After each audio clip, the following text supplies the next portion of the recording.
Then we'll make you have an emotional breakdown. That's the goal. Hello, everybody. I hope you're all doing well.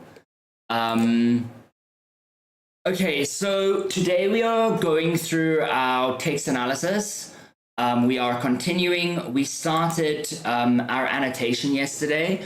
I just wanted to check, does anyone, before we get started on our annotation, yesterday I had a question.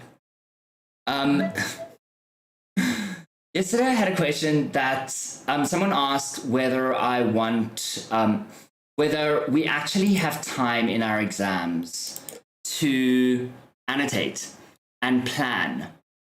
Okay. Now I want everyone who can just give me, like a 2-sentence summary of what your strategy is for planning in your exam. So what do you do? How do you approach it? In any exams you've written, what is your strategy? I want to hear what you think. What are your thoughts? So what I usually do, I'm horrible at typing, so I'll just say it. That's okay. What I usually do is I put pros and cons, and then I just put my ideas in bullet points and in chronological order that I would write in the actual exam. Okay. For both the pros and the cons. So when you say pros and cons, what do you mean? So usually it would be like positive and negative things. So if it was like an analysis or a comparative or something like that, obviously you're not going to make everything completely positive. So I'd list both the negative and positive. Okay, but what do you think the goal is of a text analysis? To provide depth to what is being said. Okay, but do you think that the goal is to evaluate whether they have effectively engaged their audience, or whether they have been biased, or whether their argument is accurate? What do you mean by this pros and cons? What do you mean by that? I suppose but just a better way of putting it is just like, you know your quotes that that you use to like to provide context to what you're saying. I suppose all those little bullet points are basically the quotes, if that makes sense. What I want to shed light on.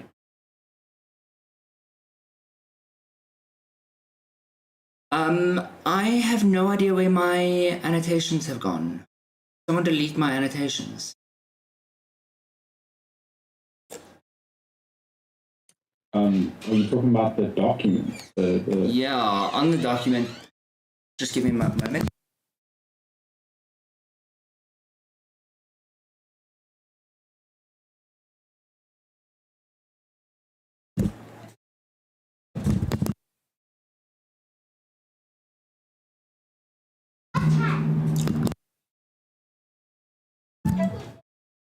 Okay, I'm just looking for my comments because I cannot find my comments. I'm sorry, I don't know. Did someone maybe, like, I think I gave you guys access to this, but I commented and I don't see my comments, so. Oh no, I see your comments, sir. You see my comments? Yeah. Hey. I'll quickly. Maybe you have the wrong drive. Like maybe you.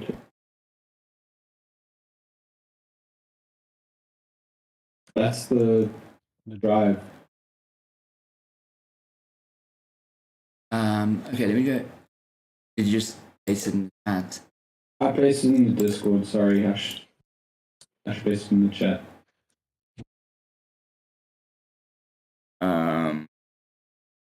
Not this one? Yes, okay, I see.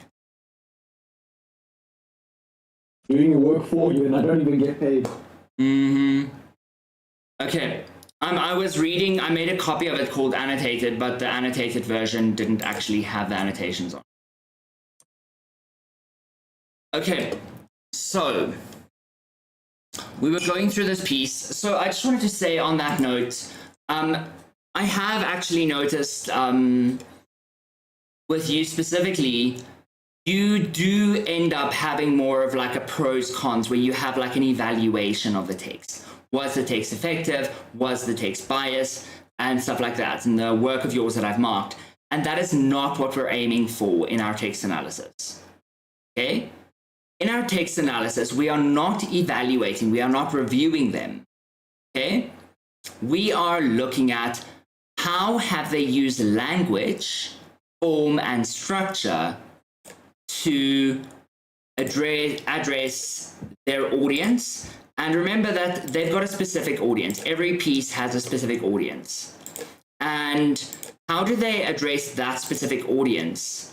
And how is this technique that they've used, whatever the technique is, specifically good for that audience?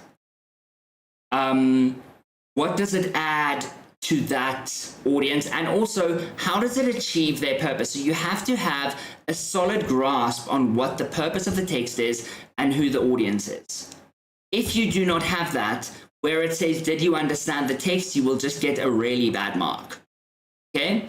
Secondly, if you give me an evaluation looking at the pros and cons of what they did, saying, oh, they did this well and they did this badly, you're not going to get marks for analysis because that is not analysis. So an analysis of a piece, let's look at this specific sentence. I'm just going to analyze this one sentence out of context from the rest of the text. Here are some of the, I'm just going to look at this heading, which we can later use. So what to expect when you visit gorillas in Rwanda. Okay, so firstly, it gives us a place and a place name, okay, by giving us this information. It's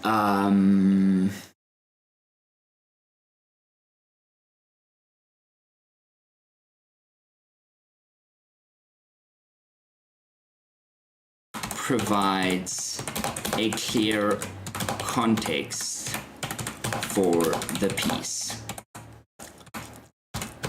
It is not talking about a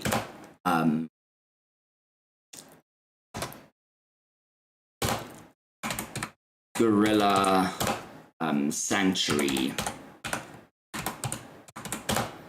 in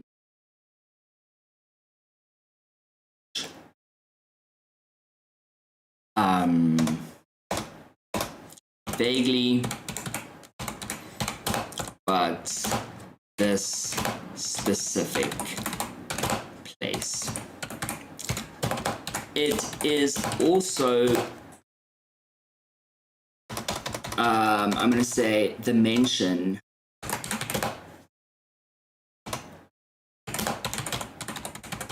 of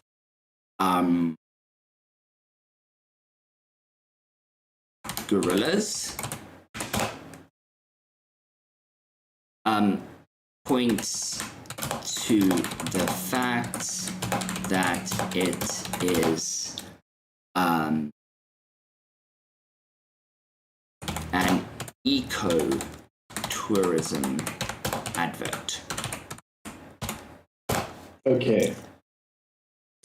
Then I can also, yeah?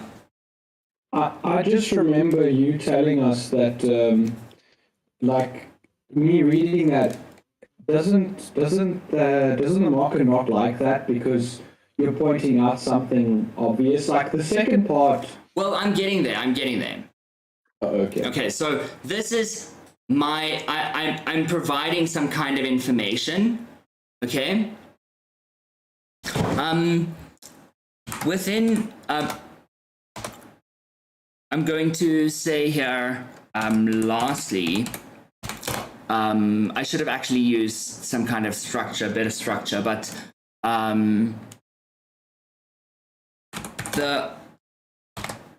what to expect, because obviously in your greater piece, you're going to look for more specific details and stuff. But here what I'm doing is I have limited myself and I've said the only thing I'm allowed to analyze is this title. So I am fully analyzing just this title, okay? And so that's what I'm currently doing here.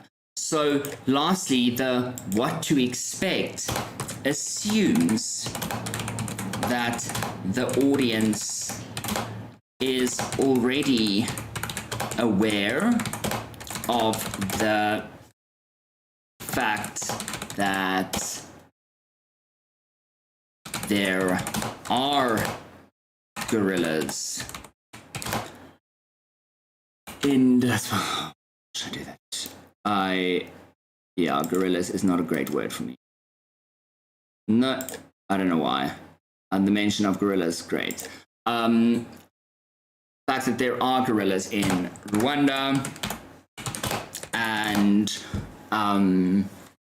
it assumes that they are already planning a visit. This shows that the audience of the piece is not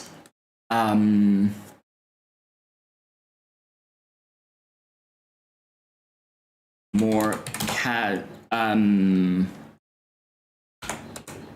casually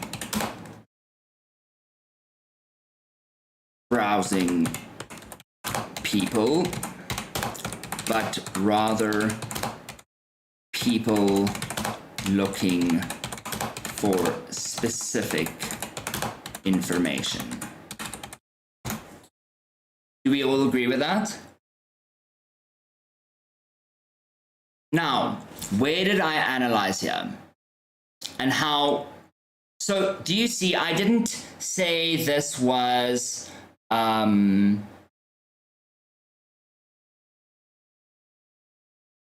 I could say a lot more about that. I could probably write about, and I could probably write a whole essay on this, like, title. And I mean, I have written essays on very short titles, but on this little bit, what I've done is I've said, okay, now what does this title tell us about the audience? Okay. And I could also say it's talking about a gorilla sanctuary vaguely, but the specific place. Now, here at this point, I can talk about the fact that it is an advert.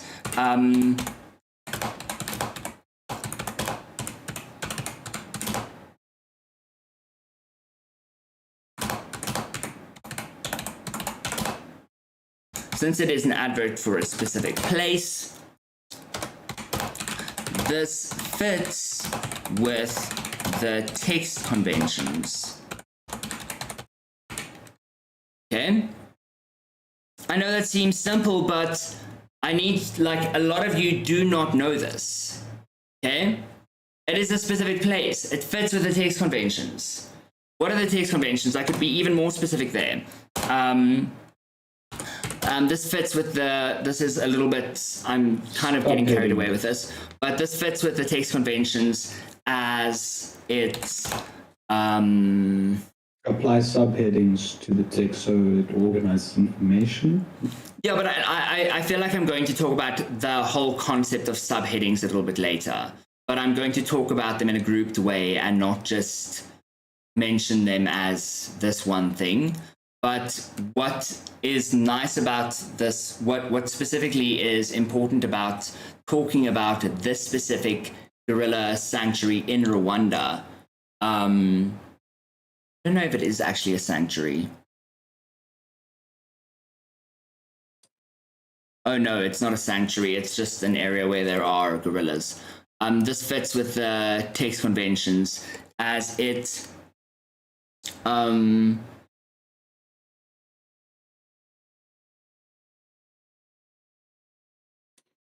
provides the reader with actionable.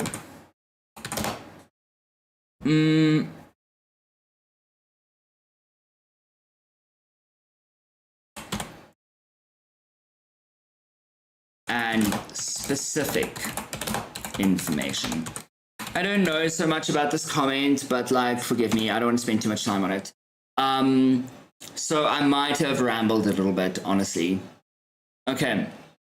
So this is what we're looking for from analysis. Now, how someone might do this wrong. They might take this piece over here.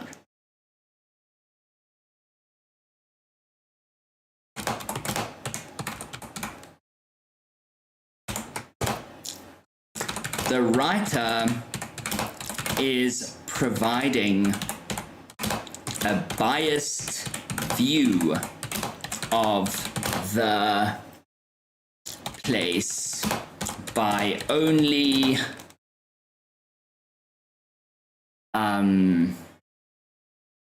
commenting on the positive feedback that they have received. It is unlikely that they have received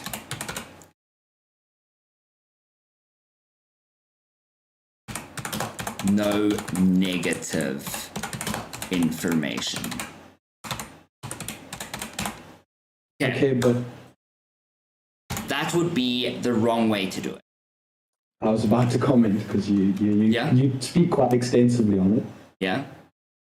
So what we would do after writing that, we'd then say, I should look on Discord. Okay, I'm gonna look on Discord. No, I'm looking at the text on Discord because, you know, there's a little bit of screen delay. So then would you analyze the point you just said? So you'd go into more depth. So you'd say... Firstly, I would say that the point you made in the first place was like a really irrelevant point to bring up. This is not history. We're not examining bias. You understand? So would you just say, just delete it all? Yeah, don't talk about this. If you really must, if you can think of nothing else, and you really have to talk about this, is what you're going to say. This is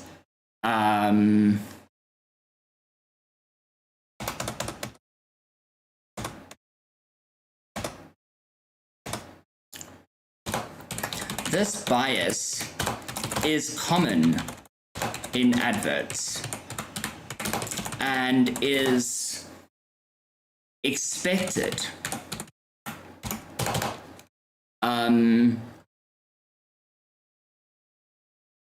The goal is to get people to visit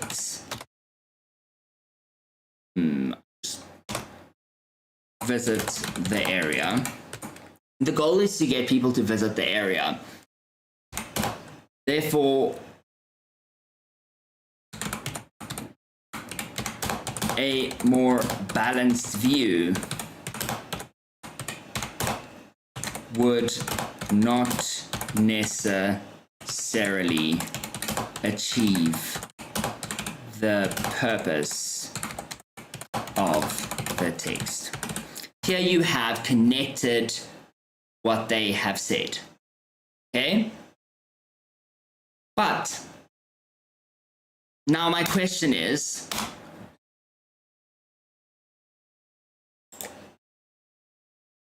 is this a feature of language, form,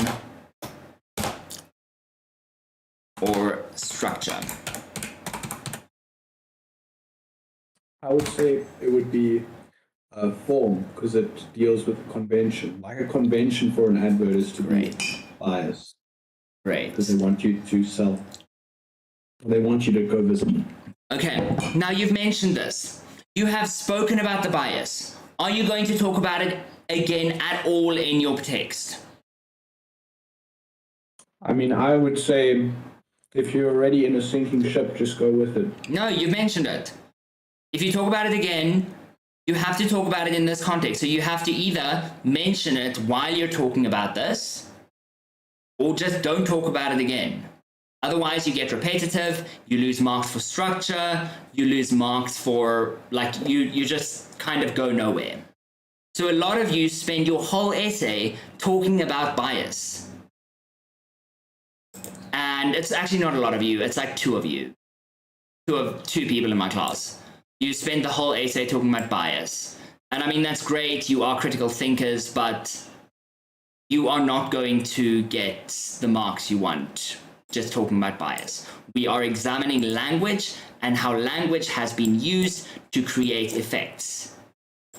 Okay, and those effects have specifically been created in order to achieve some kind of purpose and relate to some kind of audience.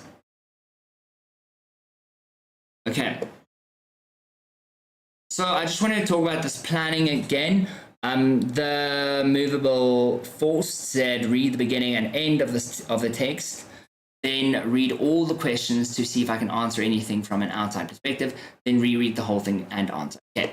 So I was specifically talking about a text analysis. So when we're looking at a text analysis, many people are like, oh no, you shouldn't plan. I think you definitely should plan. Even if your planning is literally just made up of highlighting things and making like keywords. You should be planning something because you need to be able to link your thoughts. Now, a problem that people have with text analysis is that they will just start writing and they will analyze. And then, oh my gosh, over here again, we've got a bias, so we're going to talk about the bias again. And we repeat what we said over there, and we end up having a 5-page essay of which only 2 of it is not repetition. 2 of the pages are not repetition. Okay. Then we've got it can't be a sanctuary. Okay, wait. Identify words, sentences, or phrases relative to the question, related to the question. Analyze and answer with correct information. So yes, it's just very important that you guys know what analyze means. I feel like so many students, especially those who come to me just before they write their exam, and they're like, oh my gosh, I don't know what I'm doing, or I do know what I'm doing, I just need to check that I know what I'm doing. A lot of you come to me and you have no, you don't know what the word analyze means. Okay? So, getting ready to see the gorillas. The walk that tourists take to the gorillas is an experience in itself, as it brings you to one of the most beautiful places on earth. Okay, so we've got some language that one of you would say is biased, but we've got some descriptive. Yes, that's the word. We've got some descriptive language, but it is not necessarily describing the scene, so it's not creating that scene. It's creating this idea of it is super cool.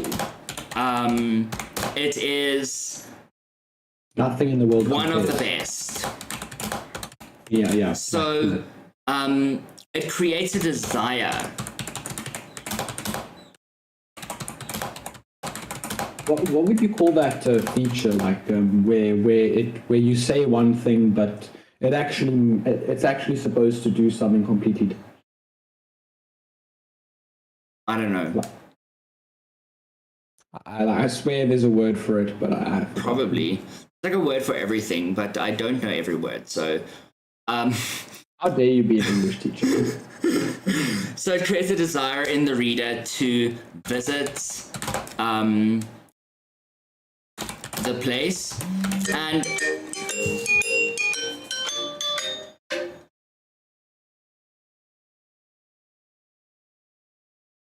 Just give me a second.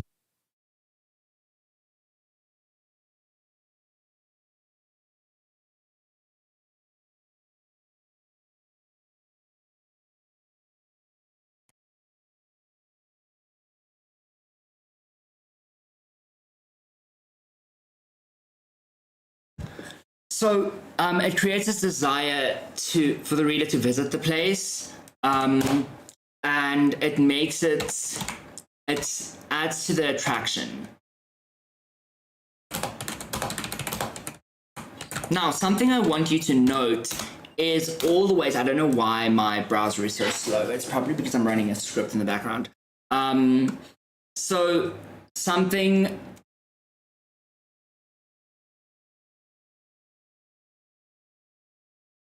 That I think that if you go look at the description down below, you'll find the exam paper that we're working with. Yeah, it is in the description. So it creates a desire in the reader to visit the place. This adds to the attraction. So something I want you to note is all the ways that they have used language to attract the reader. Okay? So the reason we're looking for this is because we want to keep everything together. We want to group our information. I don't want you to talk for for like 2 sentences about how this creates a desire to visit the place, and then say something else, and then say again, this creates a desire to visit the place. Just put all the ways that they have used language, so all the things that they have done to create that desire.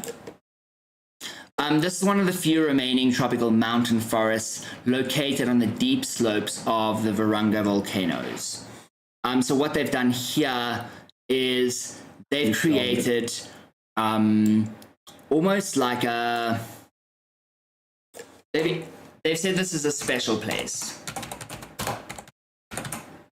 And the idea that it is one of the few remaining speaks about the need to preserve. Actually, about that point, let's just say I was also analyzing and comparing it to this whole text. Would I say that it forms like I don't know, yeah, if it forms a lexical field with the whole text, because throughout the text they speak about gorillas and how rare they are and how, you know, this place is very rare. Yes. That's great. So we can say something about a lexical field regarding conservation. Now, if we're going to talk about the lexical field regarding conservation, we have to use evidence, right? We have to use evidence. So the first thing we're going to do is we're going to use evidence. The next thing we are going to do is we are going to say, okay, now why is it relevant? Why have they used this? They've used this because it is on a conservation website. And it furthers their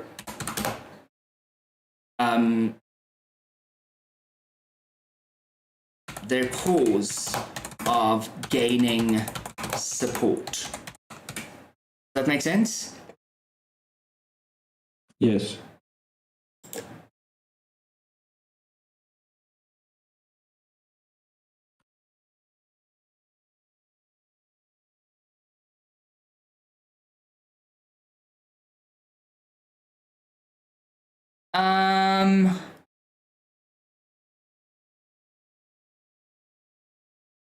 Okay. So I'm just looking at the chat. Okay, so tropical mountain forests. Okay, we carry on with that. Are spread out everywhere among the 5 volcanic mountains. There's Karisimbi, Besoki. I don't know how to pronounce these things really. Sabino, Gahinga, Muhabura. So depending on which group you're going to visit, your itinerary will differ. Heaven on Earth memes, if you want to message me, I don't know if you can. Then you can, like, I'll help you with, like, if that random node is okay with it, I will give you the Discord username. So depending on which group you're going to visit, your itinerary will differ. So again, we have this focus on what you're going to do. So it is a focused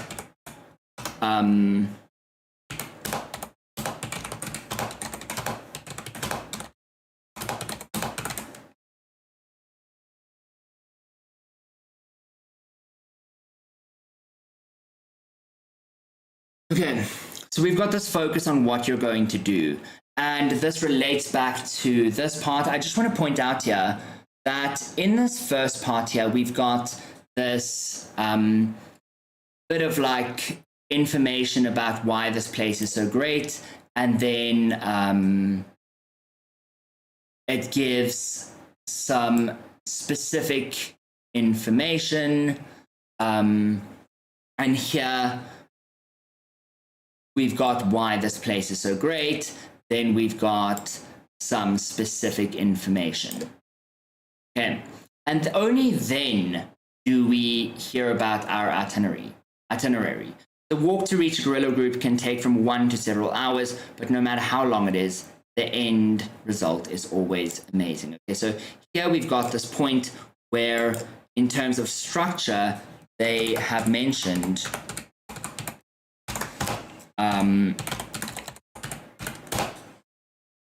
so in terms of structure, they have mentioned that they're in the sentence, a challenging task,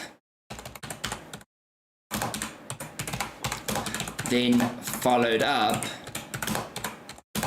with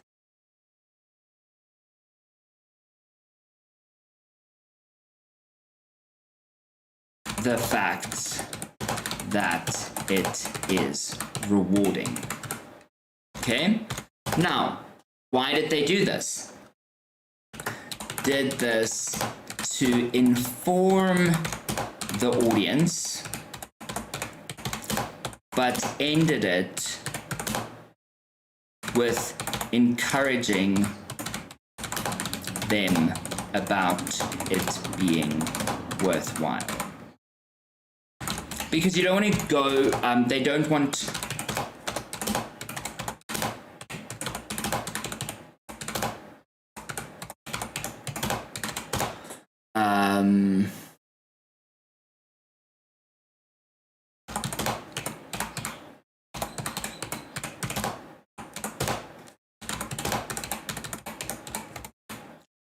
so they don't want their audience to be surprised by the difficulty.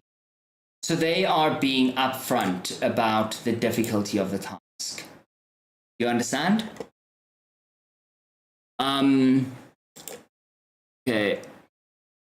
I think my has like totally just frozen. What's frozen? Okay, there we go. My edge was frozen. I just need to stop the script. I don't know how to.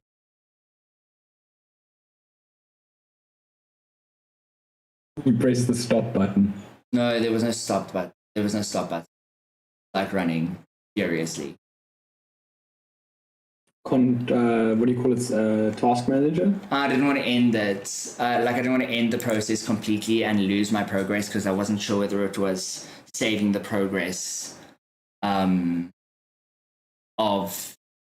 the process that was. Okay. So expert guerrilla trackers always lead the way as they detect and follow guerrilla traces from the last spot where the designated guerrilla group was seen. These traces can include hand and footprints, bent vegetation, remains of plants, and the gorillas have eaten and other signs. Every small detail is investigated as the trackers determine the gorilla's direction. So here I feel like we're talking about the expertise of the trackers.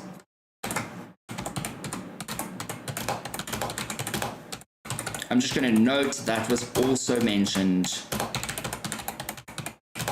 in last section. Not the specific trackers, but the expertise of people. Okay. It's not possible to predict how far the gorillas have moved from the previous day or what direction they've taken, so patience is definitely a good state of mind while following trackers at this time. But sooner or later, they will find the group they are seeking. Okay. So again, this almost feels like not quite a warning, but I'm going to call it a warning because I don't quite know what else to call it. But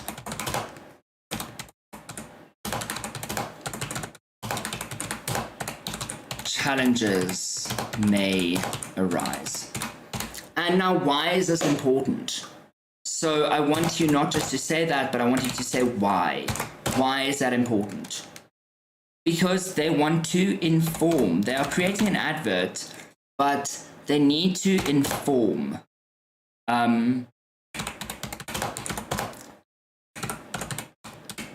Well, I would also say that the reason why they bring it up is because they want, I suppose they also want people to visit who can actually visit. They don't want people who are, they just want to go because social media tells you it's cool. They want to go because they have a personal connection with it or something. Yeah, I would say maybe it thins out their audience a bit. Because although they want people coming, they don't want people that'll be useless or that just say they're coming.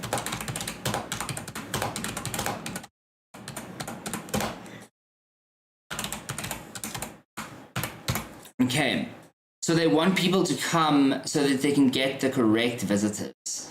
And would you then say this is also a convention as long-form text types or long-form adverts allow you to go this in depth and great and give more information so that audience can be identified a bit better.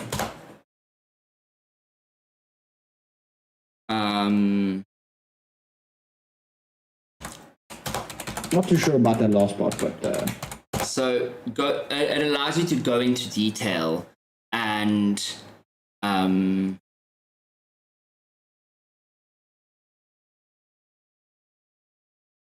be specific about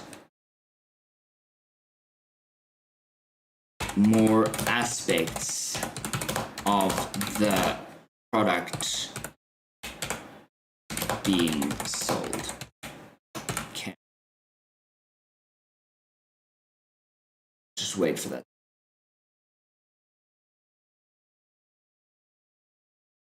Google Drive.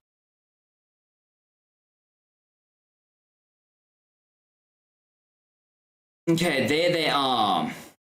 Okay, so we've got this. What was our actually say? Okay.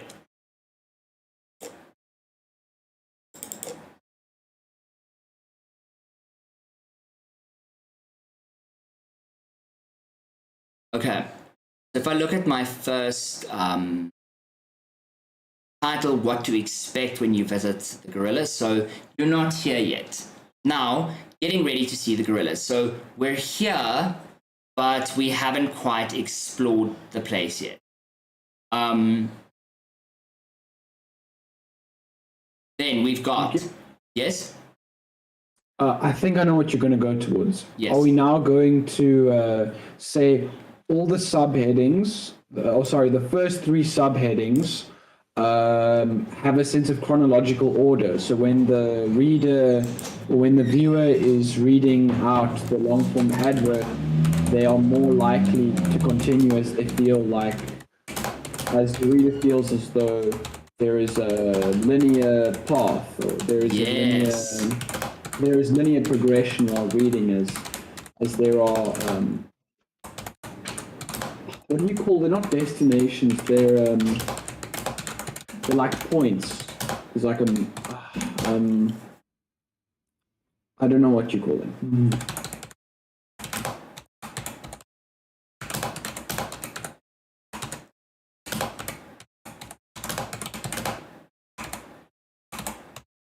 Okay, so the subheadings, I should have said subheadings, but editing stuff is just...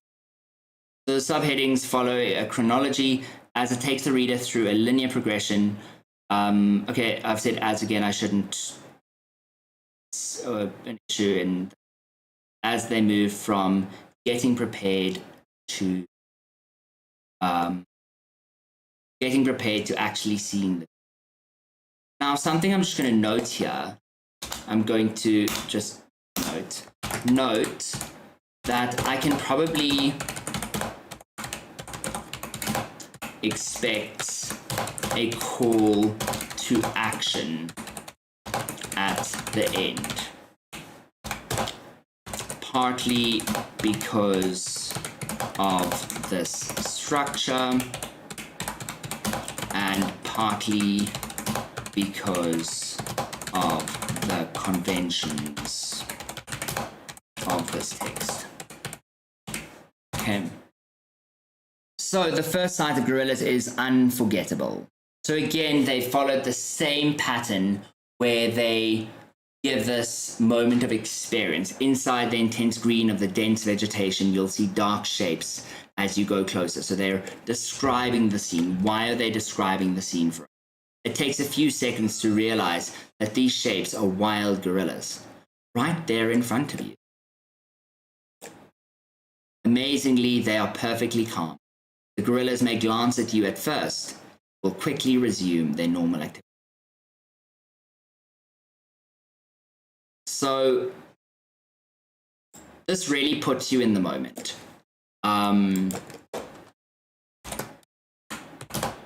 It's like a penultimate ending, so it's not the. It's like the ending of the climax, and not the penultimate. Like after the, so the climax has happened, and now we're on to the boring stuff, like all the tips and things that wouldn't really engage the viewer unless they actually want to take action, right? Yeah. Okay. That puts them in the mood.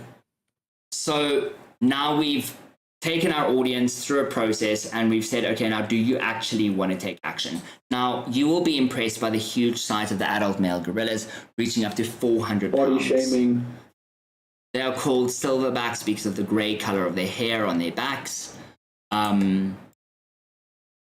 You will notice that the adult females are much smaller and do not have grey backs. If you happen to look into the eyes of a gorilla, take a quick moment. So this is tip 1. Okay? This is for people who are actually going to make... Okay, so actually...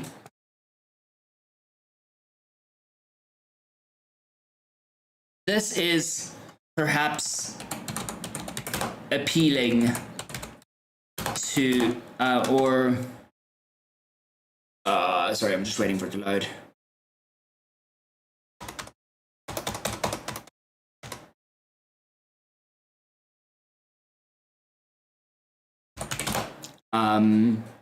So I think this is perhaps trying to quell people's fear. And they do that with structure, which I'm not going to go in depth now on how they do that. I'll explain, but I'm not going to type it out because I'm really irritated. Can I try and understand your logic? Go for it. Now that they've finished this almost teaser, like they've kind of exaggerated a bit, you know, to get the emotional high. Now they're switching the tone so that it's more realistic, and you know they're trying to, now that they've had these people really on an emotional high. Now they're redirecting that energy to continue reading the actually important stuff that may actually save your life while you're on this trip. Okay, so personally, I would think that this tip 1 is really, so after people are like, oh my gosh, they're going to be that close to me, they might be like, oh, that's actually really scary. So it is like, yes, this is dangerous. Don't make eye contact with them. Do look at them for a moment. It's fine if you look at them for a moment. So it says, okay, this is fine if you look at them for a moment. Enjoy this experience. So it talks about the positive first. And then it says, okay, but then it says, okay, now what to do. So you look at them and then you look down. And now it totally calms the reader. This says that you're not a threat and that they can relax. These gorillas are habituated to the presence of humans, which means that they are that they tolerate us without modifying their behaviors, seeing us as a neutral part of the environment. However, in order to maintain this peaceful setting, there are rules for humans to follow. So now we're just, yes, you are correct about them giving some actual information. You cannot be an absolute fool and go to this. Okay. Humans are asked to keep a safe distance of 7 meters away from the gorillas. This also prevents spreading any human diseases to the gorillas. If a gorilla moves closer to you, you stay still, let him pass by. If you happen to be standing exactly where the gorilla wants to be, just give him the space and let him move as he likes. If the gorilla approaches you and then sits down, you should slowly move away. Resume the 7 meter distance. So it's given some helpful tips here. Now, spending time. Now, this usually means that there's been some kind of break.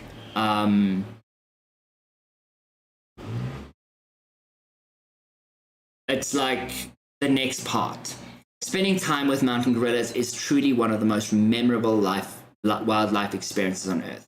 Being in and amongst the gorilla family is sure to create memories and impressions that you will never forget. Okay, so we're using quite emotive language here. We're appealing to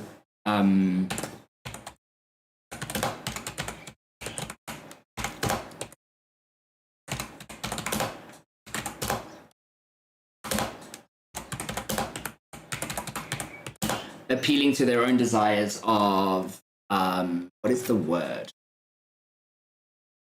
Sorry, say that again. What is the word, like desires for like excitement, but like new things, new experiences. Adrenaline. Oh, they're not adrenaline.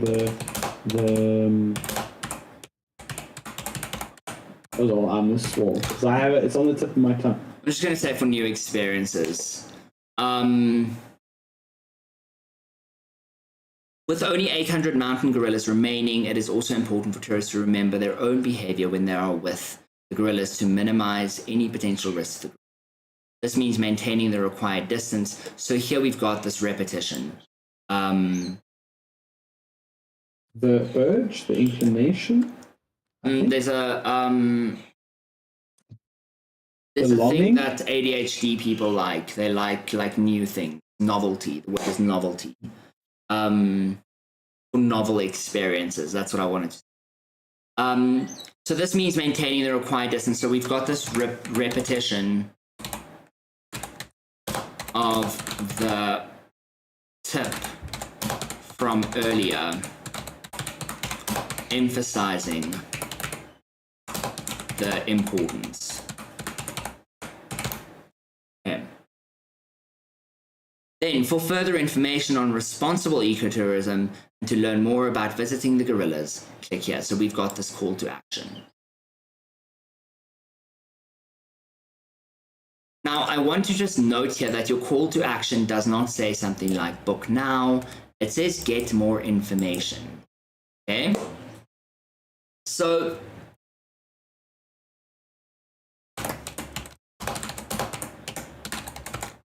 this is a text convention, and it is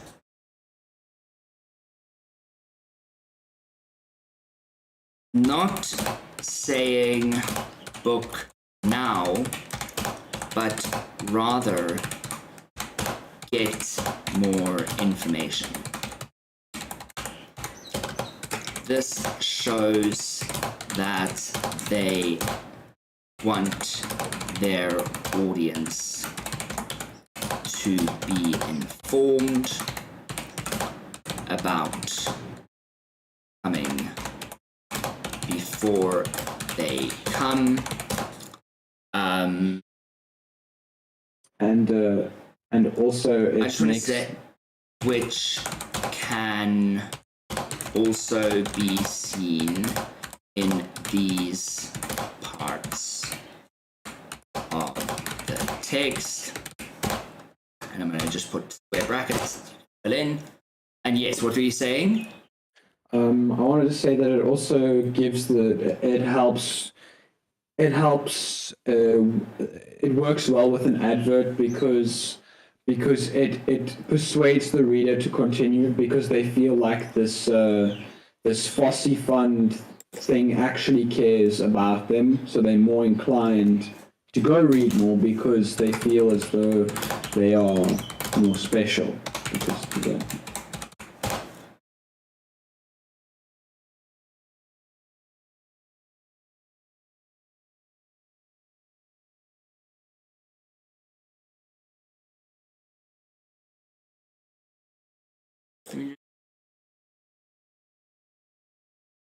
Can I like I'm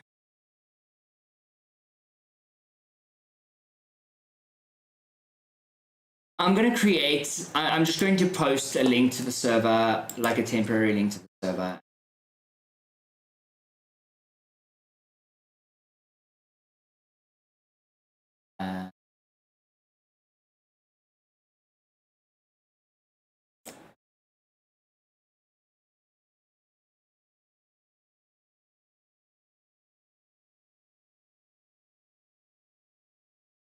Moment.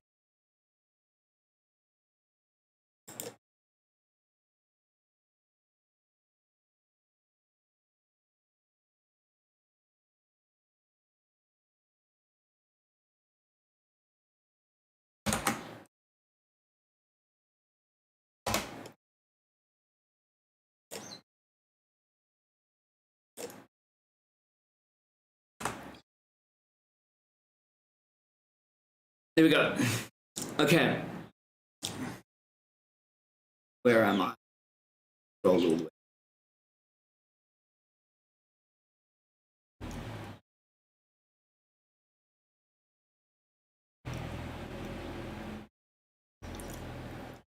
Okay. So, oh my gosh, reader feels as though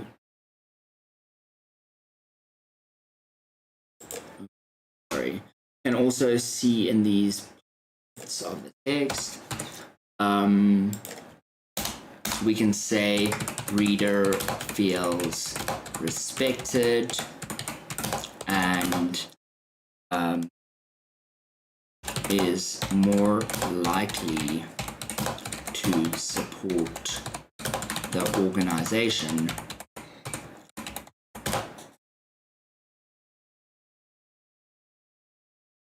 in other ways as well. This piece also creates okay, so I'm saying this piece also creates a desire or interest in conservation. And then you're going to put okay, so these are all things that we can talk about. Okay, are we all good with that? Yes, sir. Okay. Trying to add this comment.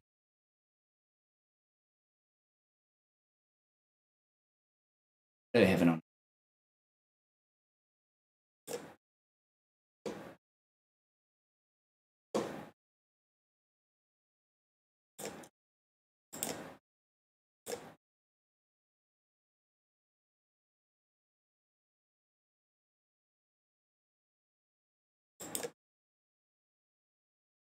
Okay, so from there, how are we going to structure our piece? How would you say we should structure our piece? As much as I wanted to say that, we put it in chronological order, so the first heading and then all our different points that come afterwards, would you say that we would rather just go with the flow, just write whatever feels right to us? I would say neither of those. How would you do it then? Okay, so every person's going to have their own way of structuring it. Chronological structure, the problem with the chronological structure, following the pattern of the text, is that you are going to end up repeating yourself. Okay? And it happens every time, without fail. I have never seen someone do a chronological analysis without repeating. Like, never. Even your high levels, sir? They wouldn't do a chronological. Oh, I thought, okay.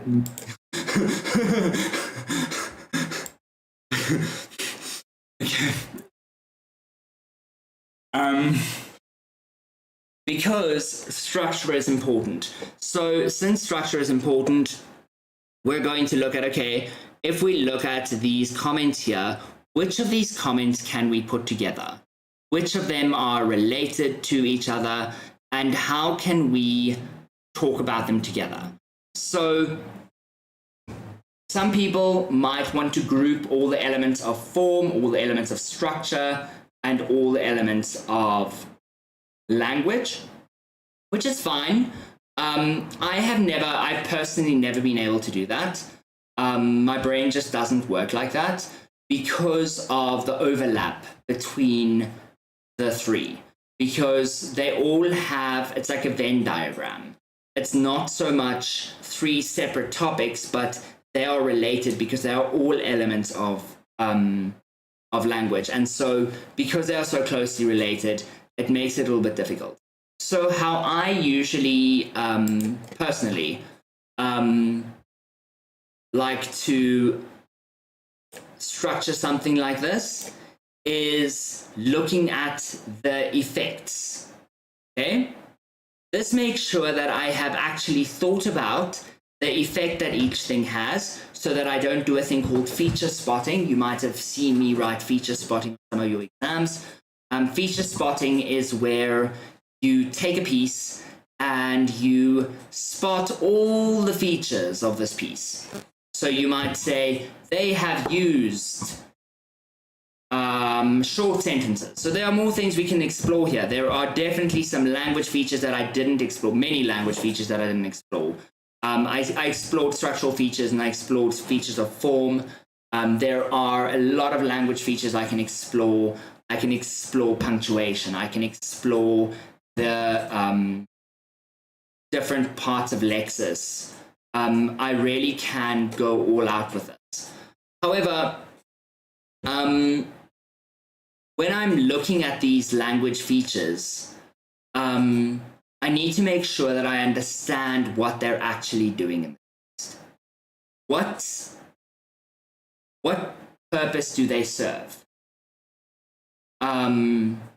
Do they serve a specific purpose? Are they adding to the text in a specific way? How are they adding to this text? How is it making this text more interesting, more relevant to the audience? What is it doing for the text? Does that make sense? Okay. Yeah? Sorry, can you repeat this, builders? So, I said, what is it doing for the text? So every element that we have, what is it doing for the text? Now, how I like to structure it is instead of saying, okay, all the elements of form go together, all the elements of structure, and all the elements of language go together, I say, okay, here we are trying to reassure our audience. Now, which way, what techniques have they used to reassure the audience? audience. So they've reassured the audience with the way that they did their call to action. They reassured the audience with this tip 1 and the way that they structured that. There I'm speaking about a structural element. And looking at it like this makes sure that I've got everything I need, but it also makes sure that I am applying some sophisticated thought to what I'm doing. Now, very often, students with maybe a limited or clear response would give me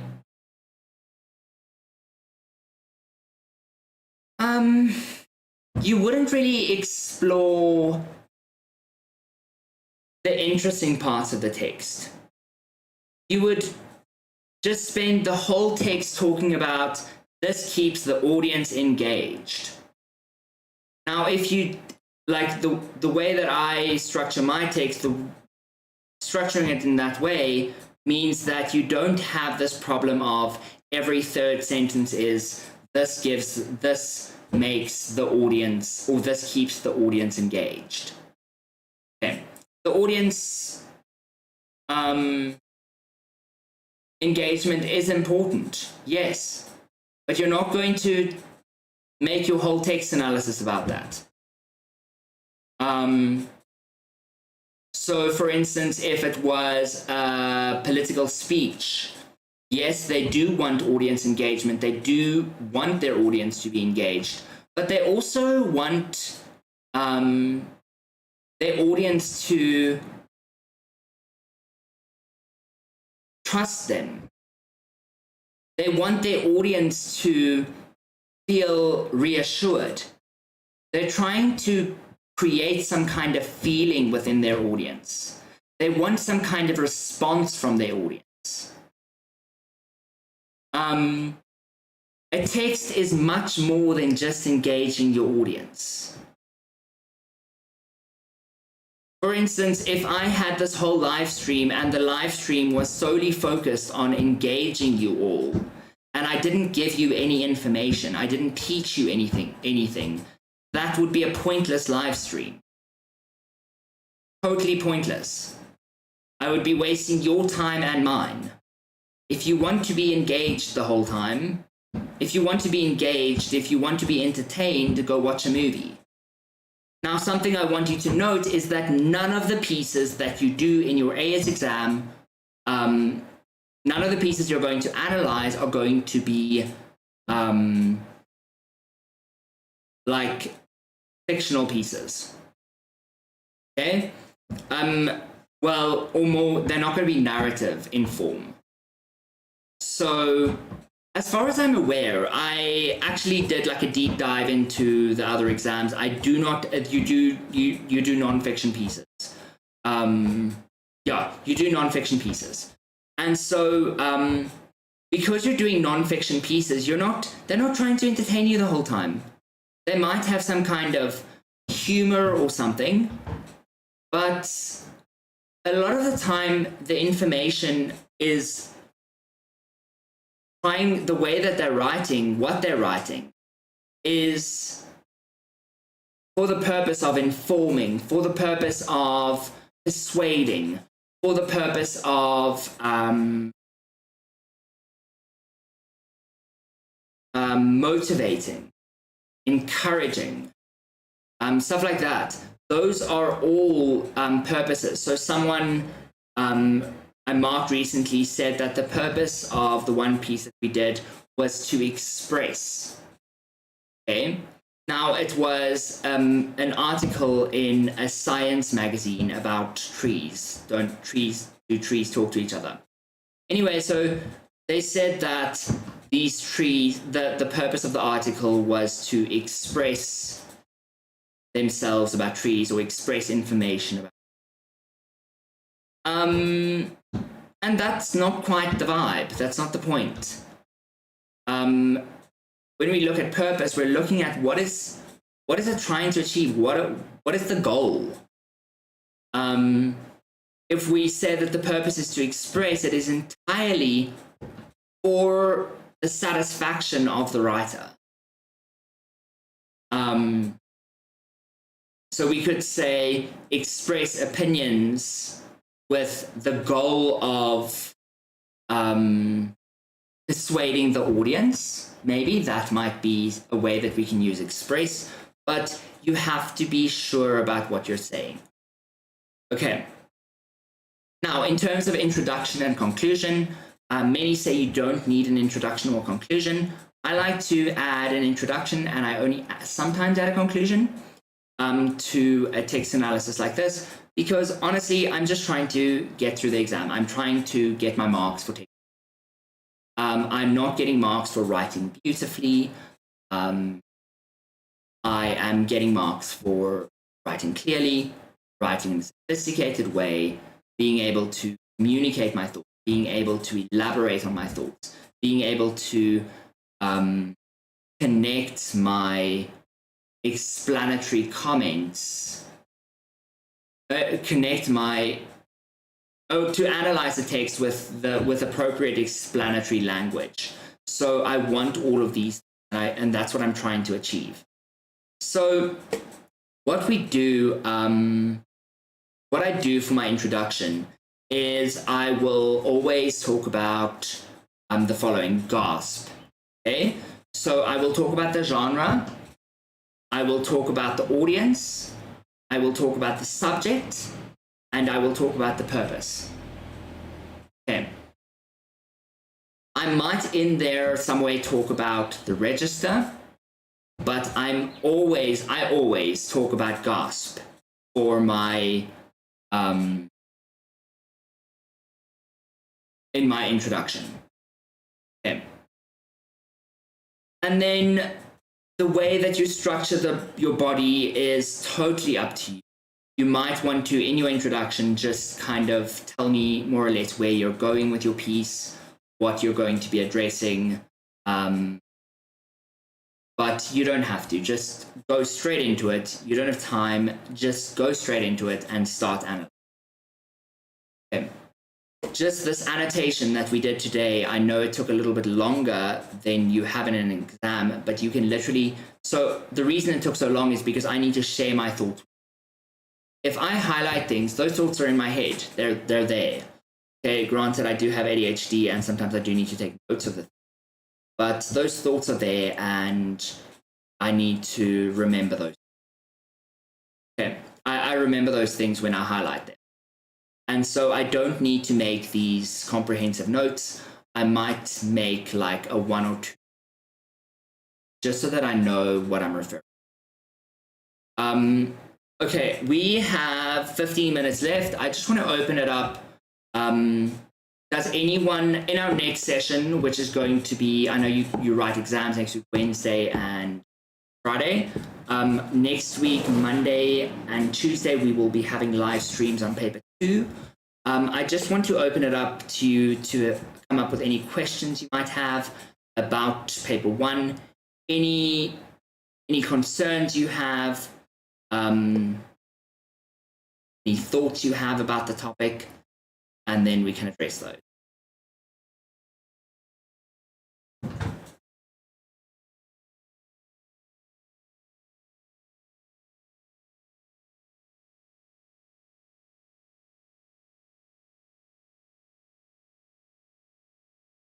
Sorry, what did you say?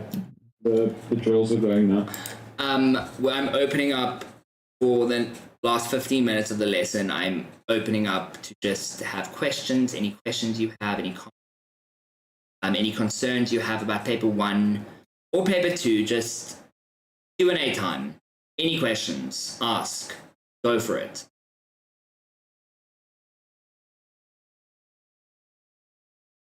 I'm good. Good. So the paper 1 will always be the writing an extract and then analyzing the piece that you just wrote, and then obviously the 25 mark analysis. That'll happen for all the paper 1 papers. So you're analyzing. Remember, you're not just analyzing the piece you wrote. You're comparing the two. You're comparing the original. Yeah, compare. Yes. So for this year as well, it's the same. This is exactly how And then paper 2 is always going to be question 1A is going to, they don't give you any text to read in your paper, but they're going to say, okay, this is a thing that happened.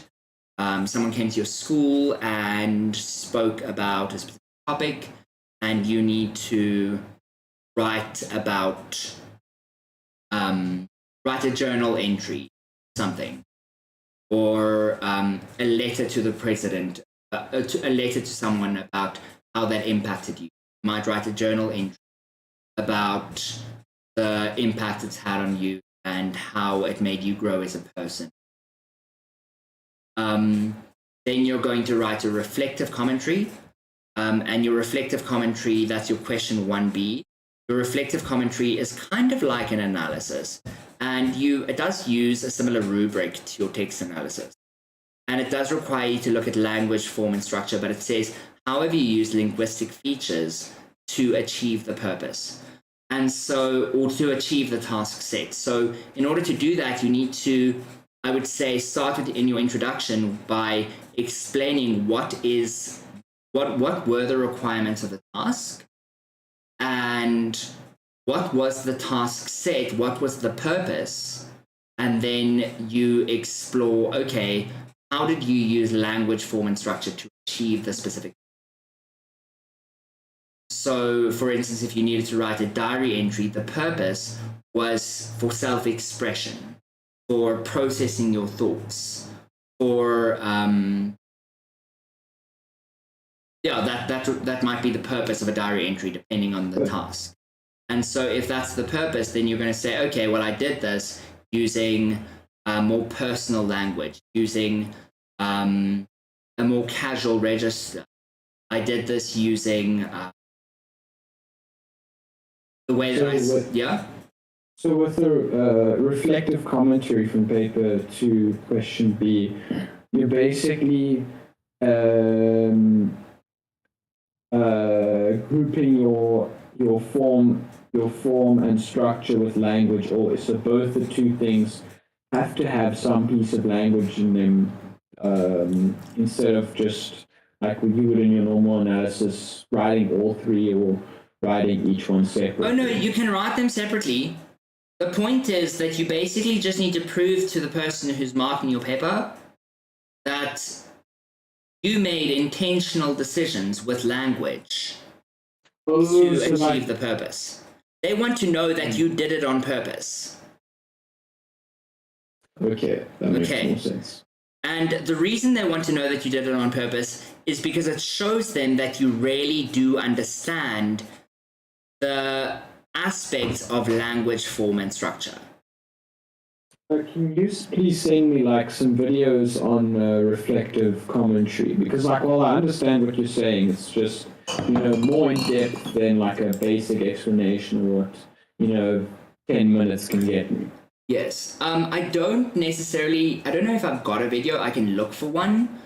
Got this one. I've got this thing. I don't know if you all have the learner guide. The learner guide subject. I'm pasting it here, and I'm pasting it in the chat. The live stream. The learner guide, the syllabus. No, the learner guide. Let me move it to the side. So the learner guide actually tells you things, like gives you some advice for each question. So here it specifically looks at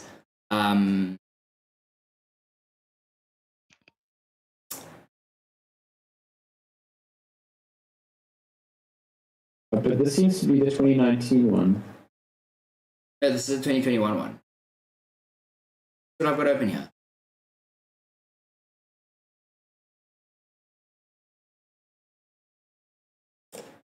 For examination from 2021. Yeah, for examination from 2021. Okay, so we've got this. It tells you all the things that you've got in each paper. So, like, how I go on and on about the need to read different things and none of you do it. These are the things you need to understand. You need to know how to use all of these text types.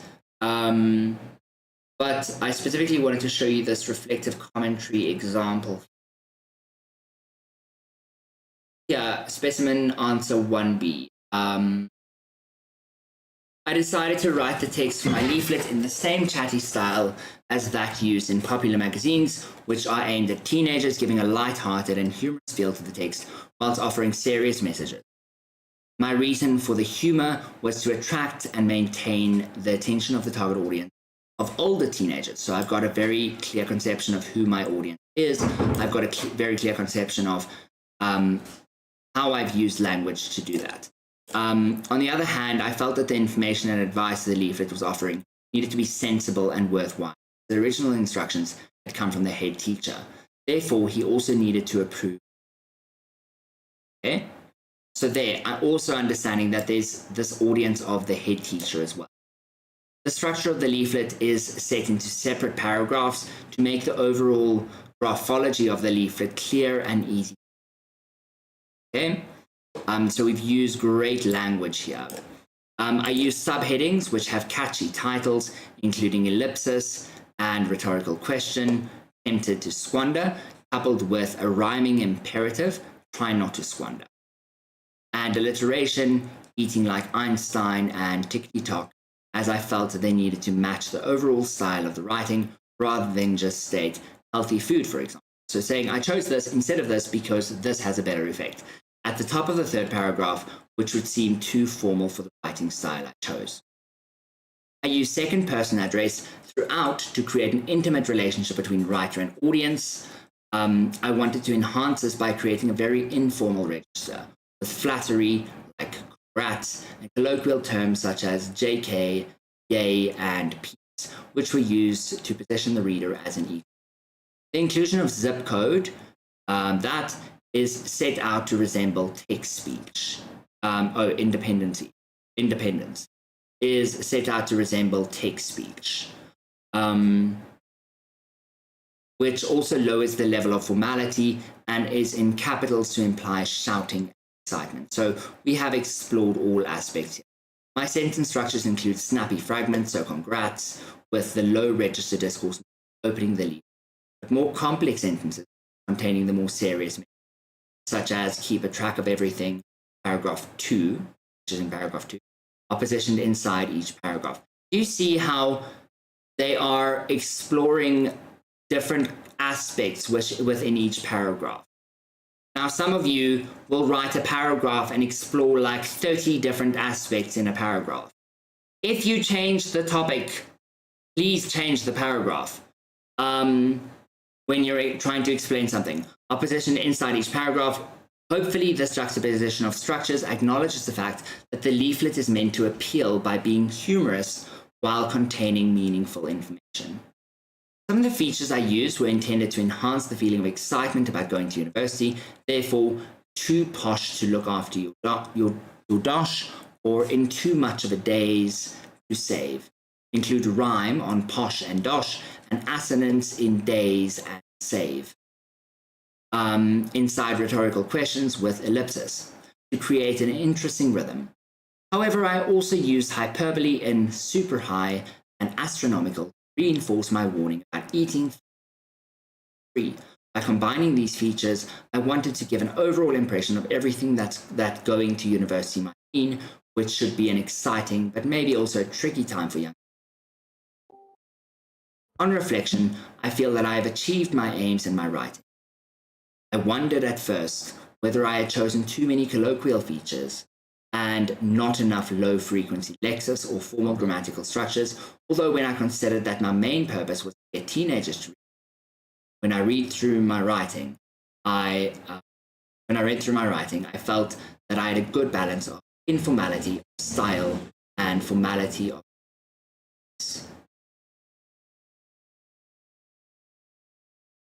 Okay, but I highly doubt a lot of people are going to be able to write that well in 2 hours. I agree.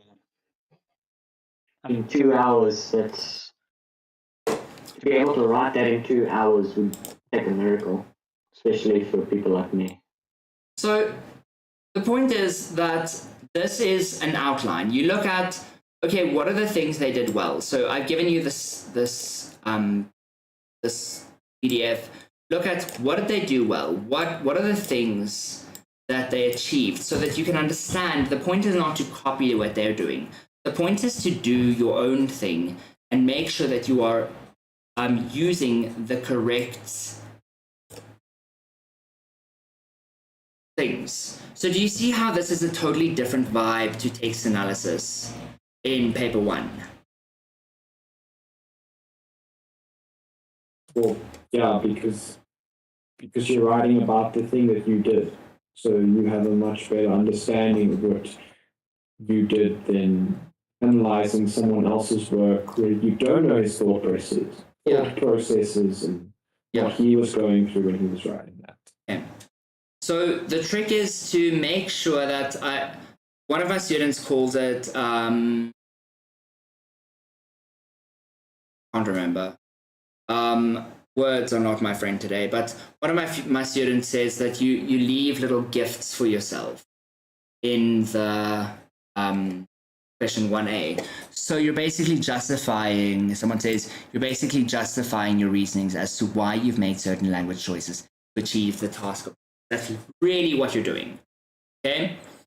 In art, in matric, we had to, like with every artwork, you had to do a thing called a reflection, and you had to basically explain why you made each decision you made and how this achieved your purpose, because art is not marked on whether the person thinks it's attractive, but whether it achieves your purpose, okay?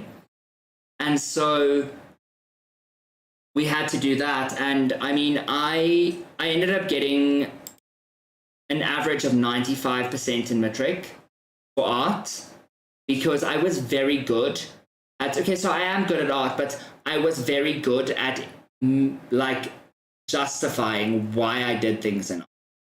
Even if I didn't make that choice intentionally, I was like, well, I did this, so now I need to come up with some reason that I did it. And that's kind of what you're doing. I do hope that you do make decisions intentionally, but I know that not all of you make decisions intentionally. So that is a thing as well. Like you were saying, you're good at thinking on your feet, right, sir? Yeah, I am quite good at thinking. Okay, cool. So we're going to have another live stream on Monday. I'm not totally sure about the time yet, so I will confirm the times. We'll keep an eye on the YouTube, keep an eye on our WhatsApp groups. And for those who are writing on Monday, good luck. Best of luck to all of those who are writing on Monday. Wednesday, but yeah. Yeah, but no, some of them are. Some people are writing like maths on Monday or something. No, that has to be some weird people, man. I don't know. I was quite sure that Isaac Weggs is writing something. I think it might be something else, but I didn't keep track of anyone else. So it could be either physics or chemistry. Okay. Not Cool. chemistry. Don't really know either. I will see you all next week, or chat to you next week. Okay. Yes, you're Okay, thank you as always. If any of you have questions, send me a message.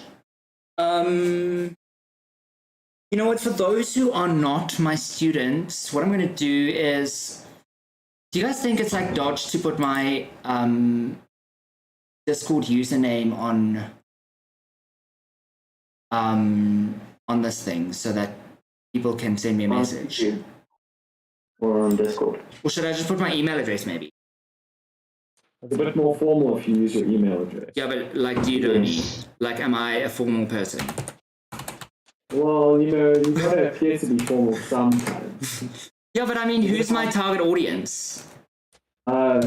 Desperate parents. No, my target audience is you guys. My target audience is my students. Well, how the hell do the students pay? Oh no, the parents pay, but if I don't connect with the students, then I'm not going to have students. So it's the parents who say, it's the students who say, you know what, I really love lessons with Marinus, and then the parents are like, oh, okay, I think we can refer Marinus on to this person as well. Because I get a lot of my work from referrals. That is my mom got your referral from another parent, so, and I'm actually glad she did. I'm glad. Okay, cool. I'm ending the stream now. Bye, everyone. Thank you for your hard work, sir.